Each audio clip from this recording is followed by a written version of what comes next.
Date of birth के अंदर जो नंबर मिसिंग होता है उसका टोटल करने पर, उन समस्त मिसिंग नंबरों को टोटल करने पर जो 0 से 1 से लेकर के 9 तक जो संख्या आती है उससे बनने वाला जो ग्रह होता है, वह ग्रह अगर गोचर में शुभ स्थिति में हो तो जीवन में सफलताएं जातक की कदम चूमती है, और इसके विपरीत अगर वह गोचर के अंदर अशुभ प्रभाव में होता है तो जातक को मृत्यु तुल्य कष्ट उठाना पड़ता है।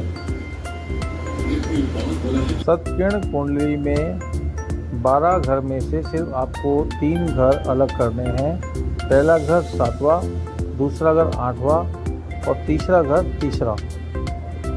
अब जो 7वां घर है उसको आपको लग्न मानना है, 8वें घर को आपको धन का भाव मानना है और तीसरे घर को आपको भाग्य मानना है।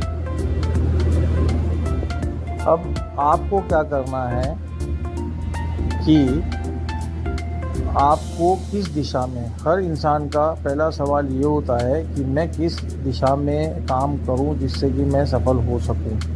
तो उसको जानने के लिए आपको अपनी कुंडली में जो सबसे पहला पेज होता है उसको खोलना है। उसमें हर जातक या हर जीव किसी ना किसी नक्षत्र में और किसी ना किसी उस नक्षत्र के चरण में पैदा होता है। बिना नक्षत्र चरण के कोई भी जीव इस धरती पर जन्म नहीं लेता है। आपको क्या करना है, नक्षत्र को लेना है, उसमें प्लस जोन से भी चरण में आप जन्मे हो, पहला, दूसरा, तीसरा, चौथा, हर नक्षत्र के 4 चरण होते हैं। जैसे मान लीजिए कोई अश्विनी नक्षत्र में जन्मा है दूसरे चरण में, तो आपको क्या करना है, 27 नक्षत्र में से अश्विनी नक्षत्र सबसे पहला नक्षत्र होता है जिसका स्वामी केतु होता है। ठीक है, अश्विनी का लिखना है आपको 1, उसमें प्लस दूसरा चरण है तो 2 कर देना है। 1 + 2 करेंगे तो 3 आएगा। 3 नंबर का स्वामी ग्रह होता है बृहस्पति। तो आप अगर बृहस्पति की दिशा में आगे बढ़ेंगे तो आपको अपार सफलता मिलेगी। नक्षत्र चरण से हर इंसान या हर जीव अपनी 3 चीज़ों को बहुत आसानी से जान सकता है। पहली चीज़ कि उसके अंदर उसका स्वभाव कैसा है। दूसरी चीज़ उसमें कितने गुण हैं, कितने अवगुण हैं और कौन से ग्रह से रिलेटेड उसके गुण हैं।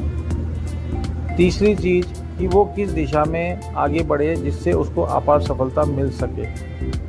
अब यहाँ पर बृहस्पति वह ग्रह बनता है जो अपार सफलता दिला सकता है, लेकिन शर्त वही है कि गोचर में वह शुभ अवस्था में होना चाहिए, वो अशुभ दृष्टि से या कमज़ोर नहीं होना चाहिए, तो आपको अपार सफलताएं दिला देगा।